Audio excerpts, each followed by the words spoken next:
You have tried before. You know exactly how it goes. You wake up on a Monday, or a January 1st, or the day after something painful, and you make a decision. This time will be different. This time you will go to the gym. You will stop scrolling at midnight. You will eat better, read more, waste less. You feel it in your chest. That specific kind of certainty that only comes when you are completely serious about changing. And for a few days, it actually works. You feel something shifting, something that almost resembles the person you have always believed you were capable of being. Then, quietly, and this is the part that nobody talks about honestly, it stops. Not all at once, not with a dramatic failure. It just fades. You miss one day, then two, then you stop counting. And before long, you are exactly where you started, carrying the extra weight of yet another promise you made to yourself that you did not keep. And here is what that does to you. Not to your body, not to your schedule, to the story you tell yourself about who you are. Every failed attempt becomes evidence. Evidence that you are someone who cannot change. Someone who starts strong and finishes nowhere. Someone who is fundamentally broken in a way that other people are not. But what if I told you that none of that is true? What if the problem was never your willpower, your character, or your discipline? What if the real problem is something far simpler and far more correctable than you have ever been told? This video is for you who has tried and stopped. For you who understands intellectually what you should do, and yet finds yourself doing the opposite again and again. For you who is exhausted, not by the habits themselves, but by the cycle of hope and disappointment that surrounds them. Today, I am going to show you the actual architecture of habit formation. Not the motivational version you have already heard, but the psychological and neurological truth of how your brain builds and breaks patterns of behavior. We are going to look at why your old approach to habits was always going to fail. We are going to look at what James Clear, in his groundbreaking work on behavior change, calls the 4 laws, a framework rooted not in willpower, but in the design of your environment, your identity, and your daily systems. But more than that, I want to give you something deeper today. I want to give you a different relationship with yourself, because the way you have been thinking about your habits as tests of character, as moral pass or fail exams, is the very thing that has been holding you back. You are not broken. You have been operating without the right system. That changes today. Let me tell you something that most self-help content refuses to say. Motivation is not the answer. You have felt motivated before. That is not what has been missing. You have had the vision, the image of the person you want to become. You have felt the desire. And still, here you are. The reason is this. Most people believe that a lack of discipline is a character flaw. They believe that people who have good habits are simply more determined, more committed, more fundamentally serious about life than the rest of us. That if you just wanted it badly enough, you would do it. This view is completely wrong. What neuroscience and behavioral psychology have shown us is something far more interesting. Your brain is not wired to sustain effort through sheer force of will. It is wired for efficiency, for the path of least resistance, for repeating what is easy, familiar, and immediately rewarding, regardless of what serves your long-term interests. This is not a flaw. This is the design.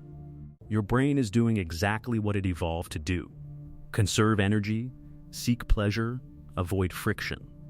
The problem is not that you are weak. The problem is that most people try to install new habits into an environment and an identity that actively resists them. Here is how it actually works. Every habit you have ever formed, every single one, follows the same 4-stage process. A cue triggers your brain to notice an opportunity. That cue creates a craving, a desire for a change in your internal state. That craving motivates a response, the behavior itself, and that response delivers a reward, which teaches your brain whether the behavior is worth repeating. Cue, craving, response, reward. James Clear calls this the habit loop. And once you understand it, you stop fighting your habits and start designing them.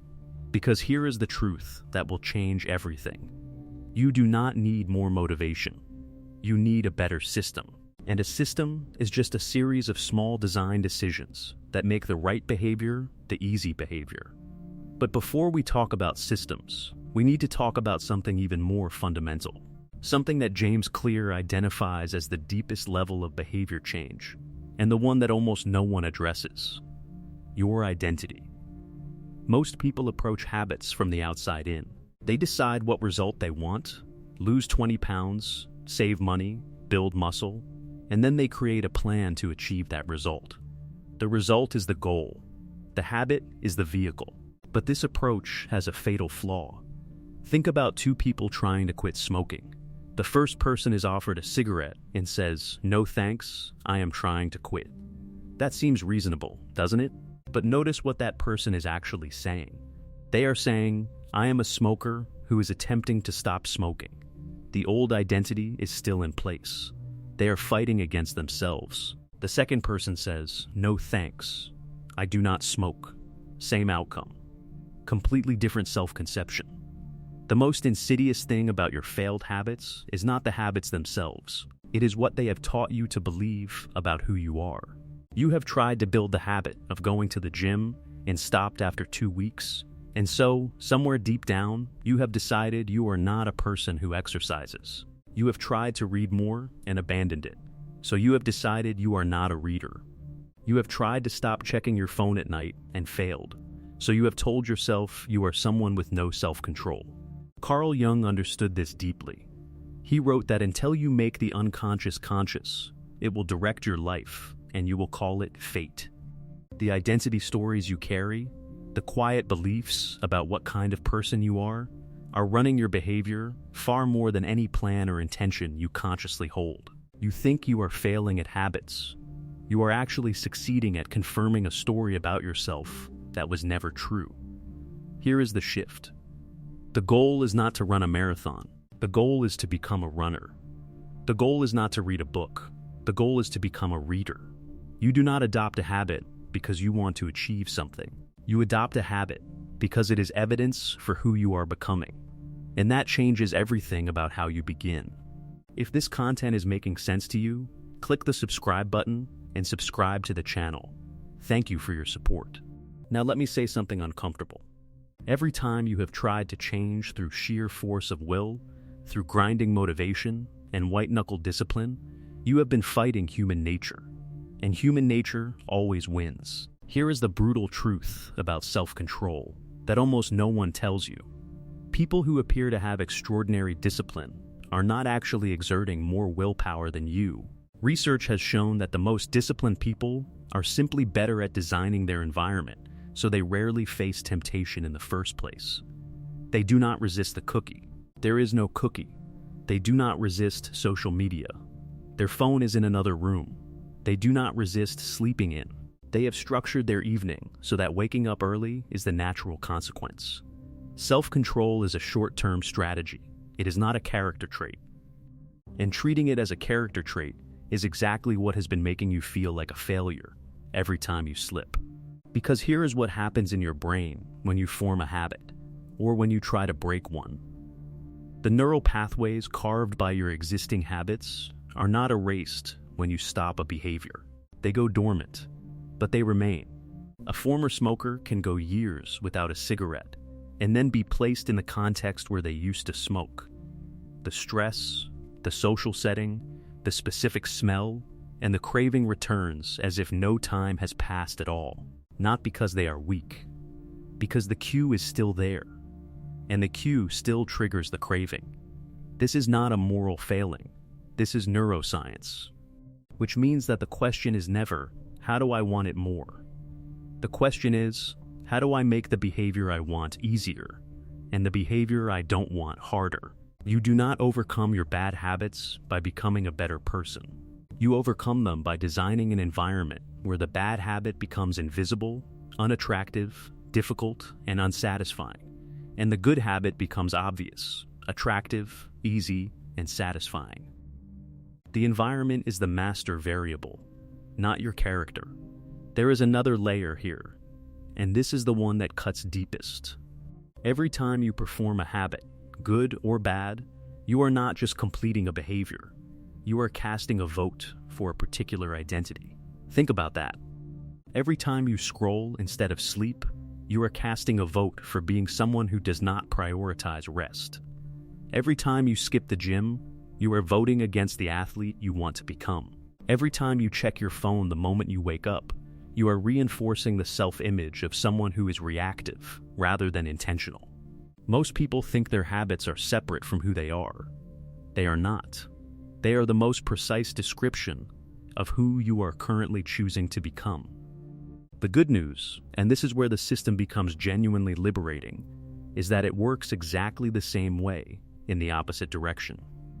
Every time you keep one small promise to yourself, even a tiny one, even a 2-minute one, you are casting a vote for the identity you want to build. You do not have to be perfect. You do not have to be consistent across every area of your life. You just need to win the majority of votes over time. One page of a book, one push-up, one glass of water instead of a Coke, one night of leaving your phone in another room. These are not small things. They are the building blocks of a new story about who you are. And here is the hardest truth. The person who changes is not someone who found the motivation to do big things. They are someone who found the courage to do small things consistently, long enough to cross what James Clear calls the plateau of latent potential. Because here is what that plateau looks like. You do the work and nothing seems to change. For days, for weeks, sometimes for months. An ice cube sits on the table. The room heats up, 25 degrees, 28, 31. Nothing visible is happening. The work seems pointless. Then, at 32 degrees, it melts. And the people who quit at 31 degrees, and there are many, call it failure. The people who reach 32 degrees call it an overnight transformation. It was never overnight. It was just invisible until it wasn't. So how do you build it? How do you create the system that replaces the willpower you never had and the motivation that always runs out? James Clear distills it into 4 laws. These are not motivational advice. They are engineering principles for human behavior. The first law: make it obvious. Your habits are largely governed by what your environment makes visible. If the guitar is in the closet, you will not practice guitar. If the running shoes are at the front door, you are significantly more likely to run. If your phone is on the nightstand, you will check it at midnight. If it is in another room, you probably won't. The most powerful form of this law is the implementation intention, a specific decision made in advance. Not, I will try to meditate more. I will meditate at 7 in the morning in my kitchen. A specific time, a specific place. The vagueness of, I want to do better, is the enemy of every habit you have ever tried to build. Pair this with habit stacking, anchoring your new behavior to something you already do automatically. After I pour my morning coffee, I will write one sentence. After I sit down for dinner, I will say one thing I am grateful for. The existing habit becomes the cue. You are using the architecture of your current life to build the life you want. The second law: make it attractive. Motivation follows anticipation. Your brain releases dopamine not when you experience a reward, but when you anticipate it. This is why scrolling social media is so addictive. The promise of something interesting is always just one more scroll away. The anticipation never fully resolves. You can use this for you instead of against you. Temptation bundling. Pairing something you need to do with something you want to do. Only listen to the podcast you love while you go for a walk. Only watch the show you enjoy while you fold laundry. The thing you want becomes the reward for the thing you need. And at the deepest level, reframe the story around the habit. You do not have to exercise. You get to build a body that carries you through the life you want. You do not have to save money. You get to vote for a future version of yourself who has options. The behavior is the same. The meaning is entirely different. The third law: make it easy. Your brain follows the law of least effort. Always has. This is not laziness. This is biology.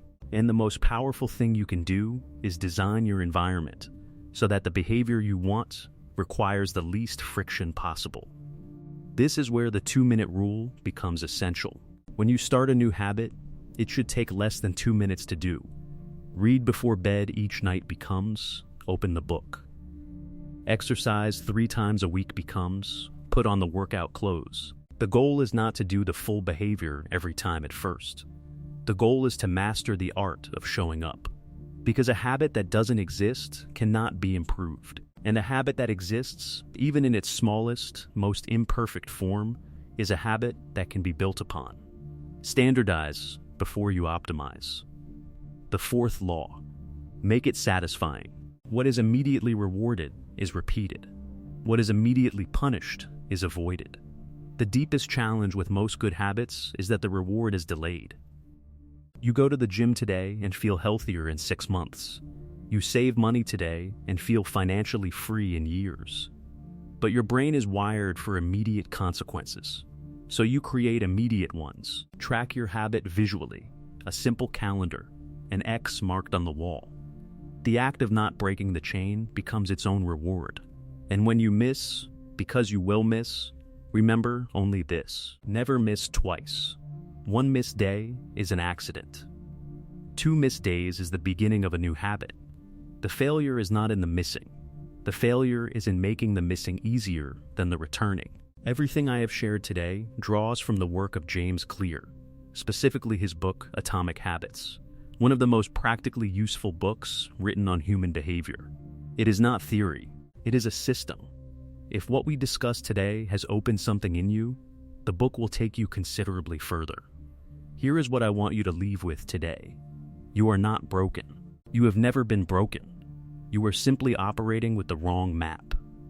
Believing that character creates habits, when the truth is that habits create character.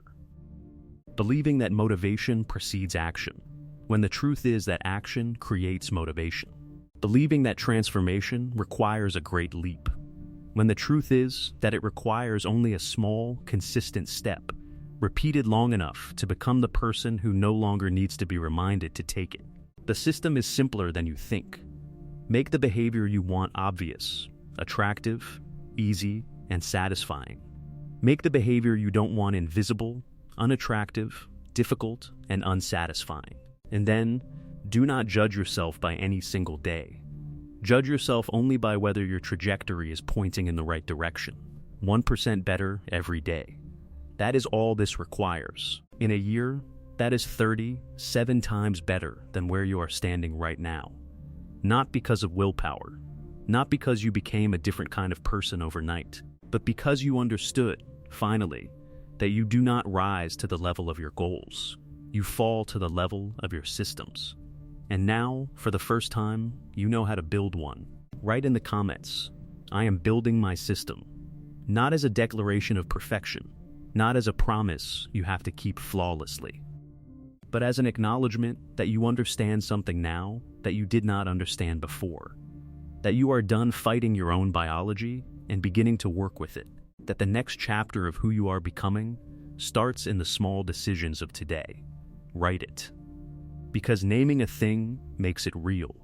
And do not stop here. The next video is waiting for you, and it is more important than you might expect right now. It goes deeper into everything we have only begun to touch today. Keep going. See you there.